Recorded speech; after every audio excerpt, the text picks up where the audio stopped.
नमस्कार दोस्तों, मैं कैलाश जहांगीर स्वागत करता हूं आपका हमारे YouTube channel Jahangir maths and science club में। दोस्तों, आज के वीडियो में बात करेंगे प्रतिशत के बारे में। दोस्तों, हमने पिछले वीडियो में मैंने आपको कुछ क्वेश्चन दिए थे अभ्यास के लिए। वो क्वेश्चन हम सबसे पहले सोल्व करेंगे, उनका सॉल्यूशन देखेंगे। उसके बाद मैं आपको 2-3 ऐसे क्वेश्चन बताऊंगा, थोड़े हाई लेवल के क्वेश्चन जो आपको बहुत सारे एग्जाम वगैरह में पूछ सकते हैं। उस प्रकार के क्वेश्चन आपको बहुत सारे एग्जामों में कहीं पे भी आपको देखने को मिल जाएंगे। उस प्रकार के क्वेश्चन को किस प्रकार से सोल्व करते हैं वो हम इस वीडियो में देखेंगे। तो आइए वीडियो शुरू करते हैं। देखिए फ्रेंड्स, जैसे एक क्वेश्चन है, यदि एक वस्तु को 270 रुपए में बेचा जाता है तो 10% की हानि होती है। उस वस्तु की लागत मूल्य क्या है? तो उस वस्तु का लागत मूल्य क्या है? ये क्वेश्चन मैंने पिछले वीडियो में आपको प्रैक्टिस के लिए दिया था। तो देखिए इसका सॉल्यूशन क्या होगा। मान लीजिए यदि एक वस्तु को 270 में बेचा जाता है तो ये क्या हो गया? विक्रय मूल्य। बेच से तो क्या हो गया? विक्रय मूल्य। तो 10% की हानि होती है। उस वस्तु की लागत मूल्य क्या है? तो लागत मूल्य क्या होगा? क्रय मूल्य। लागत मूल्य क्या होता है? हमने किसी से वो वस्तु खरीदी तो खरीदने को क्या कहते हैं? क्रय मूल्य। और बेचने को कहते हैं विक्रय मूल्य। तो क्रय मूल्य क्या मान लेंगे हम इधर? x।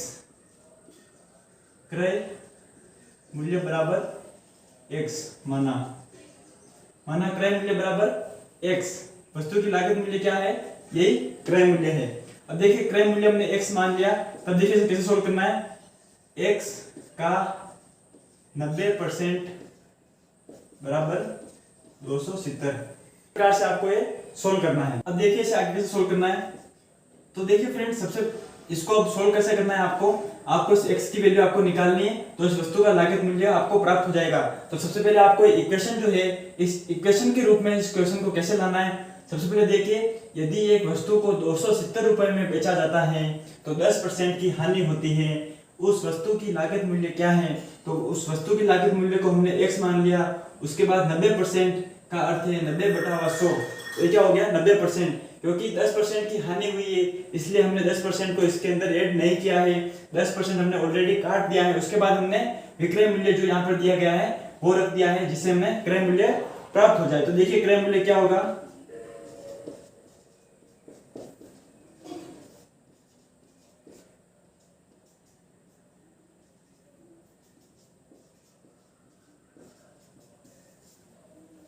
तो फ्रेंड्स, उस वस्तु की लागत मूल्य क्या है? 300 रुपए। अब देखिए हम इस क्वेश्चन का सत्यापन करते हैं। अब देखिए, यदि एक वस्तु को 270 में बेचा जाता है तो 10% की हानि होती है। उस वस्तु की लागत मूल्य क्या है? तो हम क्या करेंगे?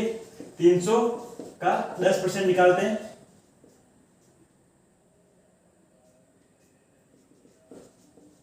30 रुपए में प्राप्त होता है। अब देखिए 300 - 30 करें तो हमें 270 प्राप्त होता है, जो क्या है? 270 में बेचा गया है। तो 270 में बेचने पर उसे 30 रुपए का लॉस हुआ। 30 रुपए का लॉस हुआ, इसका अर्थ है कि 10% का लॉस, 10% की उसे हानि हुई। तो इसका लागत मूल्य कितना है? 300 रुपए इसकी लागत मूल्य है। अब देखिए नेक्स्ट क्वेश्चन की बात करते हैं। अब देखिए फ्रेंड्स, ये नेक्स्ट क्वेश्चन 20% की छूट देने के बाद एक रेडियो रुपए 1200 में उपलब्ध है। इसका अंकित मूल्य कितना है? तो हमें इसका अंकित मूल्य निकालना है। सबसे पहले आपको क्या करना है? अंकित मूल्य को x मानना है।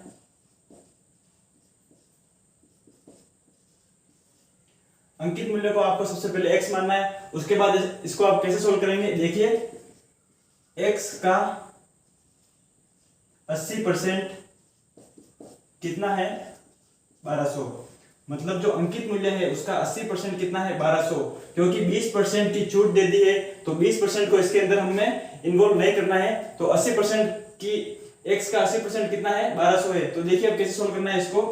x की वैल्यू निकालनी है आपको।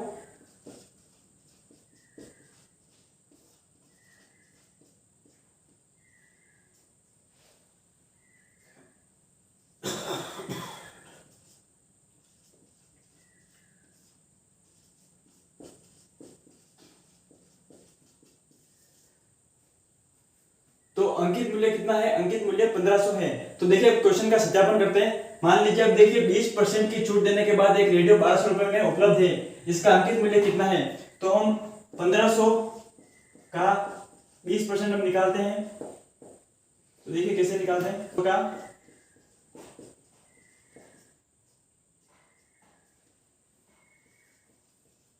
तो 1500 का 20% कितना है? 300 रुपए। अब देखिए क्या करेंगे हम। 1500 - 300 1200 रुपए में प्राप्त हुए। तो इस ये जो हमारा आंसर आया ये सही है। तो देखिए 20% की छूट देने के बाद एक रेडियो 1200 में उपलब्ध है, तो इसका अंकित मूल्य कितना होगा? इसका अंकित मूल्य 1500 रुपए होगा। अब देखिए फ्रेंड्स क्वेश्चन 3, x का 8% बराबर y का 4% हो तो x का 20% कितना होगा? x का 20% हमें निकालना है, कितना होगा? तो देखिए इसे कैसे सोल्व करेंगे। तो सबसे पहले आपको क्या करना है, मैंने आपको बताया कि गणित में का क्या होता है, गुना। तो आपको देखिए x का 8% बराबर y का 4%, यहाँ तक आपको सोल्व करना है। उसके बाद आपको यहाँ पे कॉमन सेंस लगाना है, अपने दिमाग का यूज करना है। तो देखिए यहाँ पे आपको क्या पूछा है, x का 20% कितना होगा? तो x का 20% आपको निकालना है। तो आपको इधर ऐसी संख्या से गुणा करना होगा कि इधर आपके पास 20 प्राप्त हो जाए। इधर या इधर, इन दोनों में से आपके पास सेम संख्या होनी चाहिए दोनों तरफ। इन दोनों में से किसी भी एक संख्या में आपका 20 आपके पास प्राप्त होना चाहिए। यदि आप x के पास 20 प्राप्त करते हो, क्योंकि x का 20% पूछा है तो निकालने में आसानी होगी। तो इसको ऐसी संख्या से गुणा करना है, इसको भी ऐसी संख्या से गुणा करना है, ताकि इसको गुणा करने पर 20 हो जाए और इधर भी वो संख्या सेम होनी चाहिए। तो ऐसी कौन सी संख्या आपको थोड़ा अपने दिमाग का यूज करना है। तो देखिए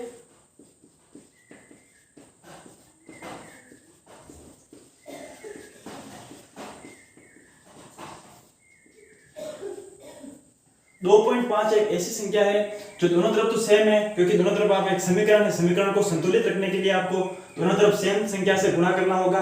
देखिए 2.5 को गुणा करने पर 8 से हमें क्या प्राप्त होगा? 20 प्राप्त होगा। तो देखिए x का 20% बराबर y का 10% के बराबर होगा। तो कैसे होगा? देखिए x का, इसका क्या है 20% इज इक्वल टू y का 10%। ये इसका क्या है? ये इसका आंसर है। तो x का 20% कितना होगा? तो x का 20% कितना होगा? y का 10%, x का 20% होगा। तो आपको क्या, इधर आपको खाली एक बात ये ध्यान में रखनी है, इस बात को आपको ध्यान में रखना है। इधर आपको पूछा x का 20%, तो आप इधर x का 20% डायरेक्ट ऐसी संख्या से आप गुणा कर सकते हैं जिससे हमें जो इधर पूछा गया है वो हमें प्राप्त हो जाए। इसके बाद हम इसे आगे से आगे सोल्व कर सकते हैं। एक बात को आपको ध्यान रखना है कि दोनों तरफ संख्या सेम होनी चाहिए, क्योंकि इक्वेशन को संतुलित रखना भी जरूरी है। तो आपके पास ये आंसर आपको प्राप्त हो जाएगा। अब देखिए कुछ इंपॉर्टेंट थोड़े से हाई लेवल क्वेश्चन के बारे में बात करेंगे। देखिए तो फ्रेंड्स, मैंने आपको पिछले वीडियो में जो अभ्यास के लिए क्वेश्चन दिए थे वो सारे क्वेश्चन हमने सोल्व कर लिए हैं, बहुत ही जल्दी उन्हें सोल्व कर लिए हैं, बहुत ही आसान तरीके से वो मैंने आपको समझा दिए हैं। फिर भी आपको यदि उनमें से कुछ समझ में नहीं आया हो तो कमेंट बॉक्स में कमेंट अवश्य करें। अब देखिए दोस्तों, ये जो क्वेश्चन है इसको मैंने इंपॉर्टेंट लगा रखा है, क्योंकि इस प्रकार के क्वेश्चन आपको एग्जाम में, इस प्रकार के संख्या ऊपर नीचे या कुछ भी हो सकता है, लेकिन इस प्रकार के क्वेश्चन आपको एग्जाम में बहुत सारे पूछे जा सकते हैं। देखिए तो क्वेश्चन क्या है, 5 लीटर शहद में 80% चीनी है, इस शहद में 3 लीटर जल मिलाया जाता है, मिश्रण में चीनी का प्रतिशत क्या है, यह आपको निकालना है। तो ये क्वेश्चन पढ़ने में तो आपको बहुत हार्ड लग रहा होगा, लेकिन दोस्तों जब हम इसे स्टेप बाय स्टेप सोल्व करेंगे तो हमें बहुत ही आसान लगेगा। मैंने दोस्तों आपको एक बात बताई है कि practice makes a man perfect. जितना आप अभ्यास करोगे उतना आप परफेक्ट बनोगे। क्योंकि दोस्तों आपको अपनी जिंदगी में कभी भी हार नहीं माननी है, आपको अपनी जिंदगी में कभी हारना नहीं है। क्योंकि दोस्तों सफर में मुश्किलें आए तो हिम्मत और बढ़ती है, कोई अगर रास्ता रोके तो जरूरत और बढ़ती है, अगर बिकने पे आ जाओ तो घट जाते हैं दाम अक्सर, ना बिकने का इरादा हो तो कीमत और बढ़ती है, ना बिकने का इरादा हो तो कीमत और बढ़ती है। जी हाँ दोस्तों, आपको अपनी जिंदगी में बहुत आसान रूप से बिकना नहीं है, भले आपके सफर में कितनी मुश्किलें क्यों ना आए, आपको लगातार इस चीज का अभ्यास करते रहना है। आपको कम कीमत में नहीं बिकना है, आपको एक अधिक कीमत पर बिकना होगा। तो हमारे चैनल के साथ बने रहिए। इस प्रकार के क्वेश्चन आपको बहुत ही आसान तरीकों से मैं आपको सोल्व कराने का प्रयास करूंगा। आपको वीडियो पसंद आए तो वीडियो को लाइक जरूर करें और अपने दोस्तों के साथ शेयर अवश्य करें। तो देखिए दोस्तों, जैसे क्वेश्चन है 5 लीटर शहद में 80% चीनी है, इस शहद में 3 लीटर जल मिलाया जाता है, नए मिश्रण में चीनी का प्रतिशत क्या है। तो आपको सबसे पहले क्या करना है, इस प्रकार के जो क्वेश्चन होते हैं उन्हें आपको बहुत ही स्टेप बाय स्टेप तरीके से सोल्व करना होगा। तो देखिए सबसे पहले कैसे सोल्व करना है। फर्स्ट स्टेप में आपको क्या करना है, देखिए 5 लीटर शहद में 80% चीनी है, मतलब 5 लीटर शहद में अगर 80% चीनी है तो चीनी की मात्रा कितनी है वो हमें निकालनी है। सबसे पहले तो देखिए 5 लीटर शहद में 80% चीनी है,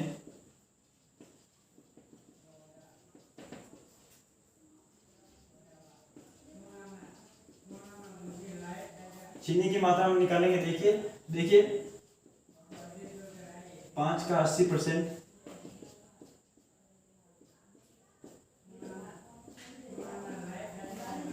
4 लीटर, मतलब 5 लीटर शहद में चीनी की मात्रा हमें 4 लीटर प्राप्त हुई। अब देखिए सेकंड स्टेप में क्या करेंगे हम।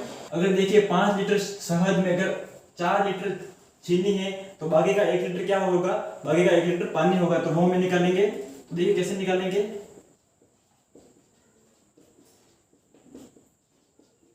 पानी की मात्रा, 5 लीटर शहद में पानी की मात्रा हम निकालेंगे। तो देखिए 5 - 4 बराबर 1 लीटर, मतलब 1 लीटर जो पानी है। कैसे निकाला, 5 लीटर आपके पास कुल शहद है, उसमें से 4 लीटर आपके पास चीनी है, तो बचा हुआ 1 लीटर क्या होगा, पानी होगा। अब देखिए थर्ड स्टेप में आपको इसे कैसे सोल्व करना है, प्रश्न अनुसार सोल्व करेंगे। तो देखिए प्रश्न अनुसार क्या है,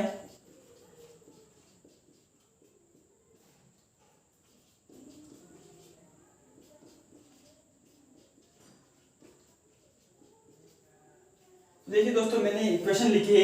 ये इक्वेशन क्या है मैं आपको पूरी समझाता हूं। तो देखिए 5 + 3, इसका मतलब ये है कि 5 लीटर शहद जो है, 5 लीटर शहद में 3 लीटर जल मिला दिया गया। तो हमने क्या किया, 5 लीटर शहद में 3 लीटर हमने जल मिला दिया। उसके बाद देखिए 5 + 3 हमने कर दिया, क्योंकि 5 लीटर शहद पहले से था, उसमें इस शहद में 3 लीटर जल और मिलाया जाता है। तो उसके बाद हम इन दोनों को ऐड कर दिया। उसके बाद हमने क्या किया, इसका प्रतिशत निकाला। इसका प्रतिशत क्यों निकाला, क्योंकि नए मिश्रण में चीनी का प्रतिशत क्या है ये पूछा गया है, इसलिए हमने इसका प्रतिशत निकाला। अब देखिए इसका प्रतिशत निकालने के बाद हमने क्या, देखिए दोस्तों हमने इधर 3 + 1 लिखा है। इसका अर्थ यह है कि हमने जो ये 3 लीटर जल है और जो जल हमें इस 5 लीटर में से प्राप्त हुआ, उन दोनों को हमने जोड़ दिया है। 3 लीटर तो आपको इस प्रश्न में दिया गया है, 3 लीटर जल मिलाया जाता है। उसके बाद 1 लीटर जल जो इसमें से ऑलरेडी मिला हुआ है, उन दोनों को हमने जोड़ के लिख दिया। इस इक्वेशन के रूप में आपको यदि इसे सोल्व करना आ गया, यहाँ तक आपको समझ में आ गया, तो ये क्वेश्चन अब कुछ नहीं है। अब इस बस आपको x की वैल्यू निकालनी है और आपका उत्तर आपको मिल जाएगा। आपको इस प्रकार के question step by step solve करने हैं। सबसे पहले आपको देखिए 5 लीटर शहद में 80% चीनी है, तो चीनी की मात्रा हमने निकाल ली। चीनी की मात्रा कितने प्रतिशत हो सकती है या कितने लीटर हो सकती है। उसके बाद देखिए दूसरी स्टेप हमने क्या किया, 5 लीटर शहद में पानी की मात्रा हमने निकाल ली, पानी की मात्रा भी हमने निकाल ली। उसके बाद देखिए प्रश्न अनुसार हमने जो जो चीजें दे रखी है, जो जो हमें प्राप्त हुई, वो सारी हमने फॉर्मूला के रूप में रख ली। हमने क्या किया, 5 + 3 ये कैसे किया, क्योंकि 5 लीटर शहद में 3 लीटर जल और मिलाया गया, तो कुल कितना हो गया 8 लीटर, इसलिए हमने यहाँ पर 8 लीटर लिखा। उसके बाद x क्या है, प्रतिशत है, प्रतिशत हमने लिख दिया। उसके बाद हमने शहद सारा लिख दिया। उसके बाद हमारे पास बचा हुआ क्या था, 3 लीटर जल यहाँ का और 1 लीटर जल यहाँ पे जो प्राप्त हुआ, ये हमारे पास बचा हुआ था। तो इन दोनों को हमने यहाँ पे लिख दिया। और देखिए इसे सोल्व कैसे करना है, तो बस इस इक्वेशन को सोल्व करना है। इसमें से आपको x का मान निकालना है। तो x का मान क्या होगा, मिश्रण में चीनी का प्रतिशत आपको प्राप्त हो जाएगा। तो देखिए कैसे निकालेंगे, x बराबर बाकी की सारी चीजें आपको उधर भेजनी है। तो देखिए उधर क्या है, 4 × 100/8।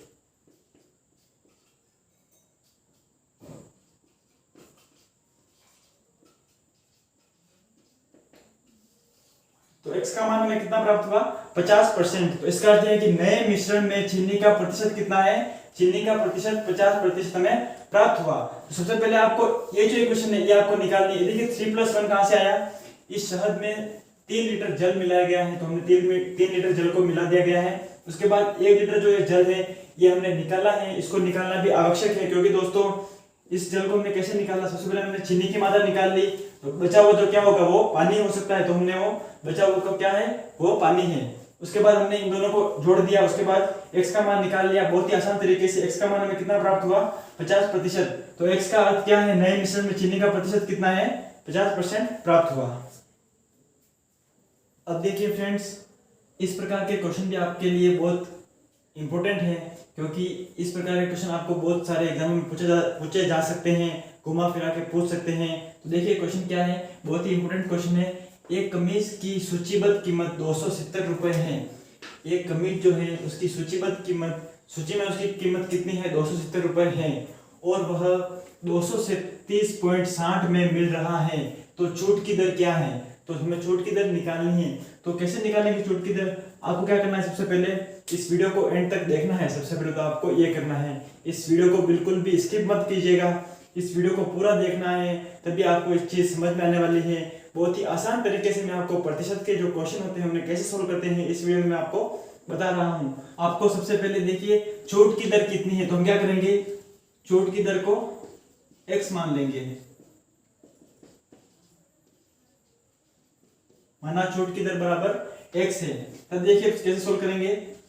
270 का 100 माइनस x, जो क्या है चोट की दर, बटावा 100 बराबर 237.60 हमें प्राप्त होना चाहिए। मतलब 270 का कितना परसेंट 237.60 होगा, तो जितना परसेंट की जो x की वैल्यू में जो प्राप्त होगी वही क्या होगी, चोट की दर होगी। तो सबसे पहले आपको ये जो इक्वेशन आपको दिख रही है, इक्वेशन के रूप में आपको इस पूरे क्वेश्चन को किस प्रकार से फिट करना है, किस प्रकार से इक्वेशन बनानी है, ये बनाने का जो तरीका आपको तब आएगा जब आप इस प्रकार के क्वेश्चन को सोल्व करेंगे, प्रैक्टिस करेंगे। गूगल से, क्रोम से, कहीं भी आप इंटरनेट से पीडीएफ वगैरह बुक्स हो, एनसीईआरटी की बुकें हो या कोई कंपटीशन एग्जाम की बुकें हो, उनमें से आप इस प्रकार के क्वेश्चन को सोल्व करेंगे तो आपको ये जो इक्वेशन जो बनती है, किस प्रकार से इक्वेशन बनती है, ये जो इक्वेशन बनानी आपके, ये जो इक्वेशन आपको बनानी आ गई तो आप इस प्रकार के क्वेश्चन बहुत जल्दी आप सोल्व कर सकते हैं। तो देखिए कैसे सोल्व करेंगे।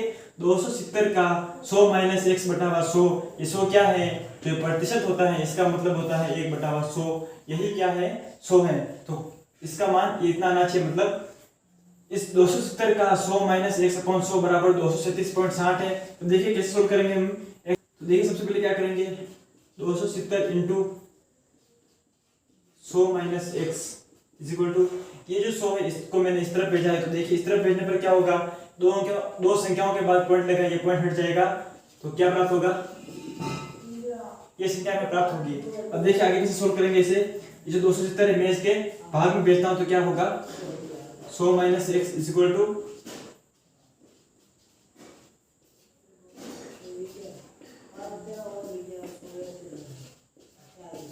88 आपको प्राप्त होगा। अब देखिए x is equal to 100 minus 88 बराबर 12% आपको प्राप्त होगा।